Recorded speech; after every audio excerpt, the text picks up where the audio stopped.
போலியாக இருந்தது அப்படின்னு சொன்னா மக்களால் தேர்ந்தெடுக்கப்படக்கூடிய ஒரு எம்எல்ஏஸ் நீங்க உங்களை நம்பிதான் தேர்ந்தெடுக்கிறாங்க மக்கள். இப்படி போர்ஜரி பண்ணுவது அப்படிங்கிறது நீங்கள் சார்ந்திருக்கக்கூடிய கட்சிக்கும் உங்கள் அரசியலுக்கும் ஒரு மிகப்பெரிய நம்பிக்கையின்மையை தான் ஏற்படுத்தும். மக்கள் மத்தியில ஒரு நல்ல நம்பிக்கையை அது வந்து கொடுக்காது அப்படிங்கறத நம்ம பார்க்கணும். இதுக்கு முன்னாடி ஆட்சியில வந்து எது நடந்தாலும் நம்ம வந்து சிஎம் சார்னு சொல்லி முதல்வர் விஜய் அவர்கள் வந்து நிறைய இடங்கள்ல பேசிக்கிட்டே இருந்தாரு. இப்போ தாவேக ஆட்சி பொறுப்பேற்றதுக்கு அப்புறமும் நிறைய சட்ட ஒழுங்கு பிரச்சனைகள் வருது. ஒரு பொண்ணு வந்து காதலை மறுத்ததுனால ஒரு ஆண் வந்து கல் எடுத்து அவரை வந்து ரொம்ப கொடூரமா தாக்கக்கூடிய ஒரு செயல் நடக்குது. தாவேகா தரப்புல இருக்கக்கூடிய ஆட்களே வந்து எம்எல்ஏவே வந்து மது போதையில் நடனம் ஆடக்கூடிய ஒரு வீடியோ வந்து தஞ்சாவூர் எம்எல்ஏ விஜய சரவணன் ஆடினதை நம்ம எல்லாருமே பார்த்திருப்போம். அந்த அடிப்படையில சட்டம் ஒழுங்கு சரியா இருக்கிறத வந்து தாவேகா வந்து கண்காணிக்கணும். தங்கம் வாங்குறத வந்து மக்கள் வந்து குறைங்க, கட்டுப்படுத்துங்க, வெளிநாட்டுகளுக்கு பயணம் போகாதீங்க, உங்களோட வாகனங்கள் வந்து 2 வீலர் யூசேஜ், பெட்ரோல் யூசேஜ் எல்லாம் நீங்க வந்து பார்த்து பண்ணுங்கன்ட்டு பொதுமக்களுக்கு அறிவுரையா கொடுத்துட்டு அவர் வந்து டூருக்கு கிளம்பிட்டாரு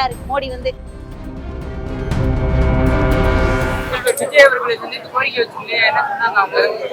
அதாவது முதல்வர் திரு ஜோசப் விஜய் அவர்களை சந்தித்து இந்திய மாணவர் சங்கம் சார்பில் நாங்க வந்து ஒரு 29 கோரிக்கைகள் கல்வித்துறையில புதிய அரசு செய்ய வேண்டிய கடமைகள் என்ன அப்படிங்கறத வந்து சுட்டி காட்டினோம்.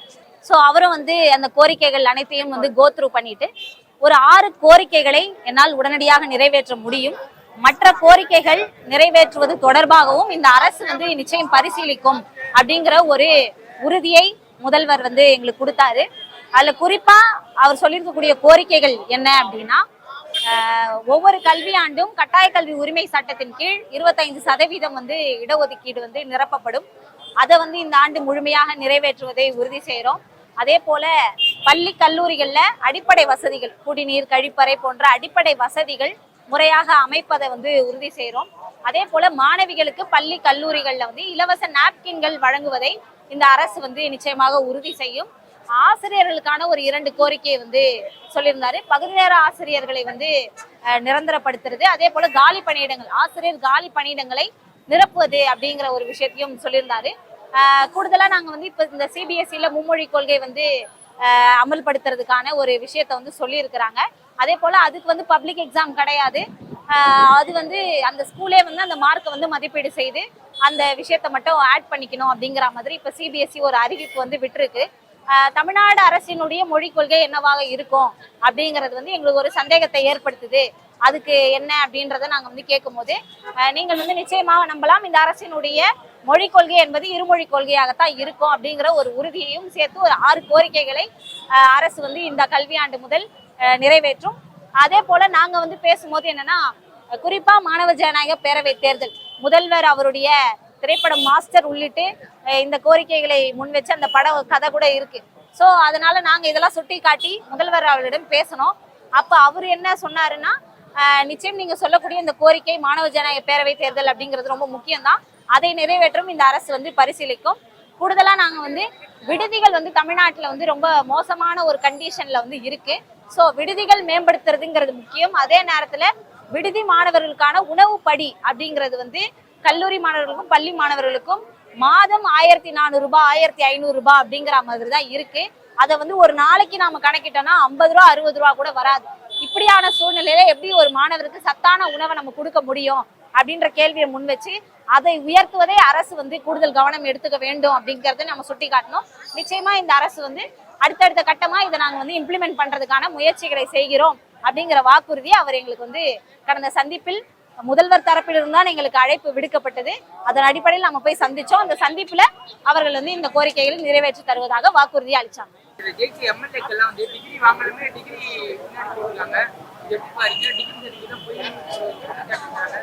நிச்சயமா அது உரிய விசாரணை நடத்தி அது உண்மையா போலியா அப்படிங்கறத வெளியே சொல்லட்டும். போலியாக இருந்தது அப்படின்னு சொன்னா மக்களால் தேர்ந்தெடுக்கப்படக்கூடிய ஒரு எம்எல்ஏஸ் நீங்க உங்களை நம்பிதான் தேர்ந்தெடுக்கிறாங்க மக்கள்.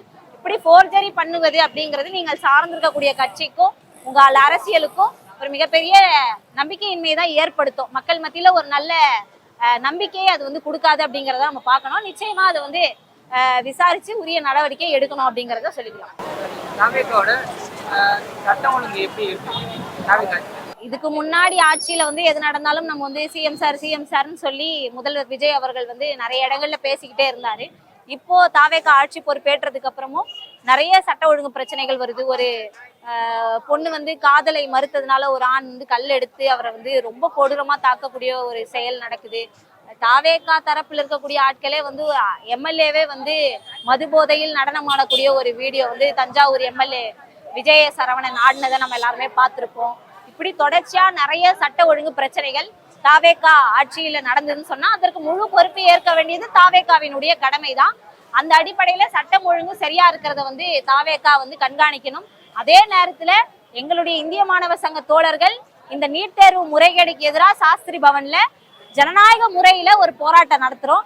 அந்த போராட்டத்துல காவல்துறை வந்து அங்க போராட்டத்தில் ஈடுபட்ட எங்களுடைய மாணவர் தோழர்களை கடுமையாக தாக்கி சட்டையை கிழிச்சு கைது செஞ்சிருக்குது. ரொம்ப அராஜகமான முறையில இப்படி போராடக்கூடிய மாணவர்களை இவ்வளோ தீவிரமா ஒடுக்குற நீங்க சட்ட ஒழுங்கை ஏற்படுத்தக்கூடிய விதத்துல உங்க போலீஸ வந்து ஒழுங்கா செயல்பட சொல்றதுதான் முறையா இருக்குமே கண்டி ஜனநாயகமா போராடக்கூடிய மாணவர்களை ஒடுக்குவது அப்படிங்கிறது வந்து சட்ட ஒழுங்கை பாதுகாப்பது ஆகாது அப்படிங்கிறத தாவேகா அரசுக்கு நம்ம வந்து அழுத்தம் திருத்தமா சுட்டி காட்ட கடமைப்பட்டிருக்கிறோம்.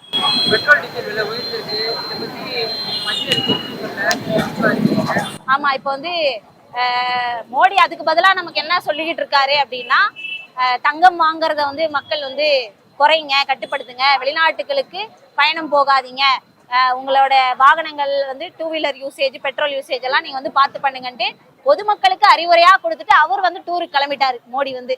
ஆனா இப்ப பெட்ரோல் டீசல் விலை உயர்வினால யாரு பாதிக்கப்படுறான்னா சாதாரண ஏழை எளிய மக்கள் தான். அதனுடைய விலை உயர்ந்தது அப்படின்னு சொன்னா எல்லா பொருட்களுடைய விலையுமே உயரும். பெட்ரோல் டீசல் விலை வந்து ஒரு 3 ரூபா 2 ரூபான்னு உயர்ந்திருக்குது, கேஸ் விலை உயர்ந்திருக்குது. அப்ப அப்படி இருக்கும் போது இதனால் பாதிக்கப்பட போறவங்க யாருன்னா சாதாரண ஏழை எளிய மக்கள் தான். அது குறித்து அவர்கள் வாய் திறக்கணும், பேசணும், பத்திரிகையாளரை சந்திக்கன்றதா நம்மளும் கேட்கிறோம். பத்திரிகையாளரே சந்திக்க மறுக்கிறார்கள் தற்போது இருக்கக்கூடிய இந்த ஆட்சியாளர்கள்லாம். பத்திரிகையாளர்களை சந்திக்க மக்கள் கிட்ட அரசினுடைய நிலைப்பாடை தைரியமா வந்து பத்திரிகையாளர் சந்திப்புல சொல்லுங்க அப்படிங்கறத நம்ம அரசுக்கு சுட்டி காட்டுறோம்.